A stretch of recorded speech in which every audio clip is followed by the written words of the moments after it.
La population, l'opinion publique a du mal à mesurer, les habitants ont du mal à mesurer les conséquences que cela a. Si nous ne trouvons pas de compagnie d'assurance, le risque est considérable. Imaginons, nous on a eu un immeuble qui a brûlé, mais imaginons qu'on n'ait pas à l'époque de compagnie d'assurance, donc la ville aurait dû mobiliser 5 millions d'euros, plus assumer les conséquences aussi vis-à-vis des riverains, c'est 5 millions d'euros qu'on ne met pas ailleurs, qu'il faut prendre ailleurs. C'est où on augmente les impôts, ou c'est de l'argent qu'on ne mobilise pas sur le fonctionnement de services publics, ou qu'on ne mobilise pas sur de l'investissement.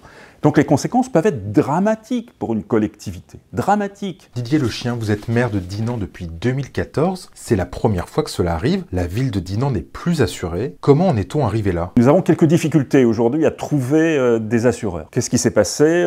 En 2023, notre assureur nous a fait part de son souhait de résilier le contrat qui nous liait jusqu'à la fin de l'année 2024 en raison de la fusion entre deux compagnies d'assurance, la SMAC et la Maif. Donc notre assureur a résilié notre contrat d'assurance. Nous avons missionné donc un courtier pour trouver des assureurs. Nous n'en avions pas trouvé.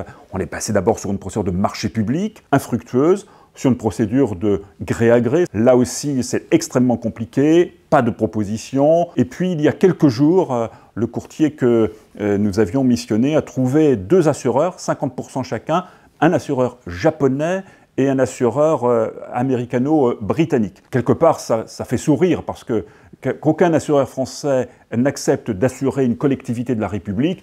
Ça pose question. Et bien, une commune comme Dinan sans assurance, ça veut dire que dans l'hypothèse où un accident arrive, où il y a un incendie ou un effondrement, eh bien c'est la collectivité qui seule devra supporter bien sûr les conséquences financières de cet accident. Nous, on a eu un immeuble qui a brûlé. Mais imaginons qu'on n'ait pas à l'époque de compagnie d'assurance, donc la ville aurait dû mobiliser 5 millions d'euros, plus assumer les conséquences aussi vis-à-vis des riverains, c'est 5 millions d'euros qu'on ne met pas ailleurs, qu'il faut prendre ailleurs. C'est où on augmente les impôts, ou c'est de l'argent qu'on ne mobilise pas sur le fonctionnement de services publics, ou qu'on ne mobilise pas sur de l'investissement. Pour refaire une voirie, pour refaire une école, pour améliorer une bibliothèque, pour entretenir notre patrimoine, et Dinan est une ville patrimoniale. Donc les conséquences peuvent être dramatiques pour une collectivité. Dramatiques. Et toutes les collectivités ne sont pas égales, parce que toutes les collectivités n'ont pas les mêmes moyens financiers. Dinan n'est pas une ville extrêmement riche, hein. On n'a que 40% des Dinanais qui sont assujettis aux taxes foncières.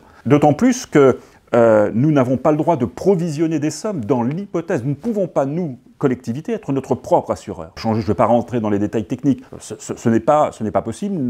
Notre tutelle administrative retoquerait notre budget.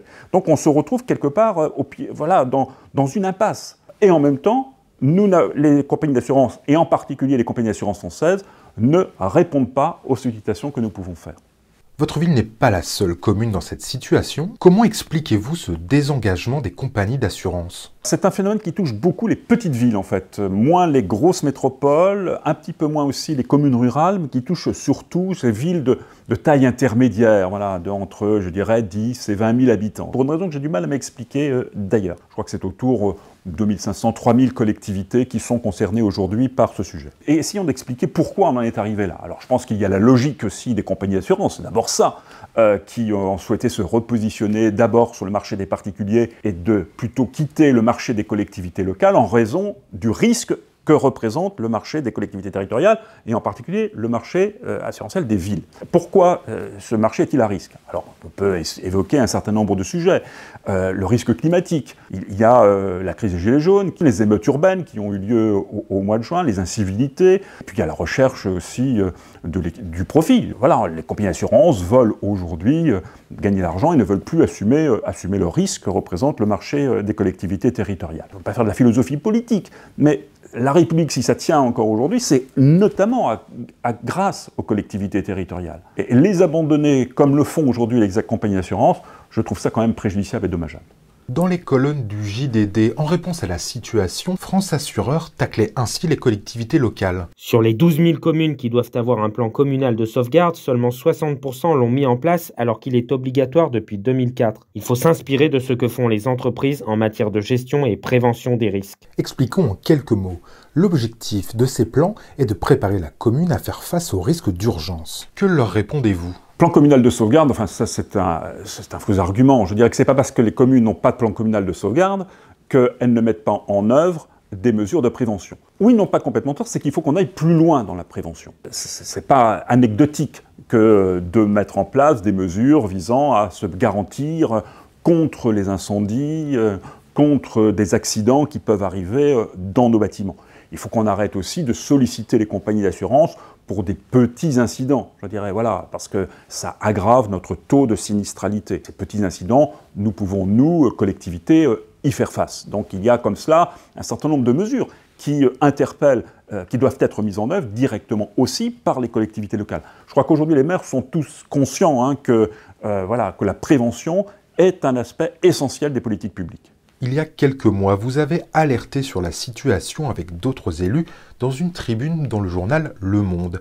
Est-ce que les pouvoirs publics ont pris la mesure du problème depuis et quelles pourraient être les mesures pour débloquer la situation? Je crois qu'il y a une vraie prise de conscience aujourd'hui des pouvoirs publics, soit le gouvernement, France Assureur aussi, qui est très demandeur d'échanges avec les représentants des collectivités, nos associations d'élus, l'AMF, la PVF, le Sénat, qui va mettre en place un groupe de travail. Au-delà de cette prise de conscience, nous attendons des mesures concrètes. Il y a urgence, parce qu'on ne peut pas avoir une collectivité sans assurance. Et les propositions qu'on nous fait aujourd'hui, c'est avec des primes d'assurance qui sont très élevées, ou des franchises qui sont très élevées. Il y a urgence à s'emparer du sujet, à faire des propositions concrètes, qui vont mettre en place éventuellement un fonds de garantie pour permettre aux collectivités de faire face aux risques important, mais les compagnies d'assurance doivent aussi pleinement assumer leur rôle. Je suis peut-être naïf de compter aussi sur...